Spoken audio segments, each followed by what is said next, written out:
Latest update చూద్దాం. 'Pushpa 2' మూవీపై AP మాజీ మంత్రి, వైసీపీ కీలక అంబటి రాంబాబు స్పందించారు. ఈ రోజు ఉదయం ఎక్స్ వేదికగా స్పందించారు. తన ట్వీట్‌కు ఫైర్ ఎమోజీని ఆయన జోడించారు. సినిమా విడుదలైన నేపథ్యంలో ఈ విధంగా రియాక్ట్ అయ్యారు. కాగా 'పుష్ప 2'పై కొందరు పనిగట్టుకుని కుట్రలు చేస్తున్నారంటూ 2 వారాల క్రితం అంబటి రాంబాబు అన్నారు. కావాలని సోషల్ మీడియాలో ట్రోలింగ్ చేస్తున్నారని, అల్లు అర్జున్ సినిమాను చూడకుండా ఎవరూ అడ్డుకోలేరని సవాల్ చేశారు. అల్లు అర్జున్ ఒక ఇంటర్నేషనల్ స్టార్ అని అంబటి ప్రశంసల జల్లు కురిపించారు. నమస్తే. పుష్ప 2 భారీ వ్యయంతో 3 సంవత్సరాలు నిర్మించినటువంటి చిత్రం విడుదల కాబోతుంది. దేశంలో సినీ అభిమానులందరూ కూడా చాలా ఉత్కంఠతో ఎదురు చూస్తున్నారు. పుష్ప 1 కన్నా ఇది బాగా హిట్ అవుతుందా, అంతకన్నా మంచి పేరు తీసుకొస్తుందా అనేటువంటి ఉద్దేశంతో అందరూ ఎదురు చూస్తున్నారు. నేను హృదయపూర్వకంగా కోరుకుంటున్నా, ఈ పుష్ప 2 ఘన విజయం సాధించాలని, తెలుగు వారికి పేరు ప్రఖ్యాతులు తీసుకురావాలని. ఇంకొక అంశం ఏంటంటే, దీని నేపథ్యంలో చిన్న చిన్న విషయాలు ఎక్కడో వినిపిస్తున్నాయి గుసగుసలు. ఎవరో కొందరు ఈ సినిమాని ఆడుకోకుండా ఉండాలని కోరుకుంటున్నారని, కొన్ని చోట్ల ఆడుకోకుండా చేయాలని ప్రయత్నం చేస్తున్నారని వింటున్నాం. అది రూమర్సో నిజాలో నాకైతే తెలియదు. అలాగే నాగబాబు గారు కూడా ఒక ట్వీట్ చేశారు.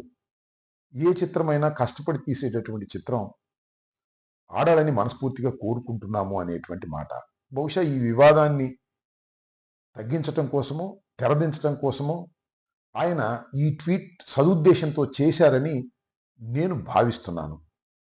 ఈ సందర్భంగా నేను ఒక విషయాన్ని చెప్తున్నా, ఎవరైనా ఎక్కడైనా ఈ పుష్ప 2 గురించి ఆడకూడదనో లేకపోతే ఇంకోటనో ఉంటే వాళ్ళందరికీ నేను మనవి చేసేది ఏమిటంటే, ఎవరైనా ఒక సినిమా ఆడకూడదని కోరుకుంటే ఆడని రోజులు కాదు. సినిమా బాగుంటే అద్భుతంగా ప్రజలు, ప్రేక్షకులు చూస్తారు. బాగోపోతే ఒకరు చెప్పాల్సిన అవసరం లేదు. ఫ్లాపులు అయిపోతాయి. ఎంత పెద్ద నటుడు నటించినా అవి సక్సెస్ అవ్వాలని గ్యారంటీ లేదు. ఇంతకుముందు చలనచిత్రాలు చూడండి మీరు ఇంతకుముందు. కానీ పుష్ప 1 చాలా అద్భుతంగా హిట్ అయింది. ఊహకందని విధంగా హిట్ అయింది. అల్లు అర్జున్ అనే తెలుగు నటుడికి పేరు ప్రఖ్యాతులు వచ్చాయి. మనందరం కూడా గర్వించదగ్గ స్థాయిలోకి అల్లు అర్జున్ వెళ్ళాడు. ఇది వాస్తవమైనటువంటి అంశం. కాబట్టి తెలుగువాడిగా అది బాగుండాలి, బాగా హిట్ కావాలని కోరుకోవటంలో ధర్మం ఉంది. ఇంకో అంశం ఏంటంటే, ఎక్కడైనా చిన్న చిన్న ప్రయత్నాలు చేస్తే వారికి మనవి చేసేది ఏమిటంటే, పెద్దవాళ్ళ మధ్యన గ్యాపులు ఉండవు. ఉన్న చాలా తాత్కాలికంగా ఉంటాయి. ఏదో క్షణంలో కలిసిపోతారు. ఇప్పుడు కీచులు ఆడుకునే వాళ్ళే మిగిలిపోతారు. ఈ సత్యాన్ని మీరు తెలుసుకోండి. ముఖ్యంగా ఒక ఉదాహరణ చెప్తాను. ఎన్టీ రామారావు గారి కుటుంబంలో ఆయన తర్వాత చంద్రబాబు నాయుడు గారు, హరికృష్ణ గారు, చంద్రబాబు నాయుడు గారు, పురంధరేశ్వరి గారు, చంద్రబాబు నాయుడు గారు, వెంకటేశ్వరరావు గారు బజార్ని పడి మాట్లాడుకున్నారు. కాలం ఏం చేసింది? వారిని కలపలేదా? అంతే.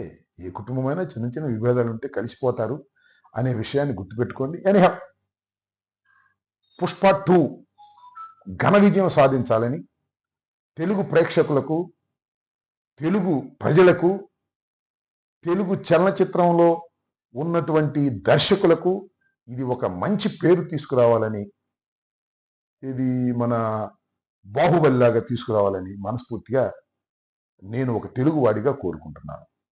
రాజకీయ నాయకుడిని ఇవన్నీ ఎందుకు అనుకుంటారా? అప్పుడప్పుడు సినిమాలు, రాజకీయాలు మిక్స్ అవుతుంటాయి కాబట్టి అప్పుడప్పుడు ఉత్సాహంగా ఉన్నప్పుడు కొన్ని విషయాలు మీతో పంచుకోవాలని, షేర్ చేసుకోవాలని ఒక సదుద్దేశమే తప్ప దురుద్దేశం లేదనేది దయచేసి మీరు గమనించాలి. అపార్థం చేసుకోవద్దు. ధన్యవాదాలు.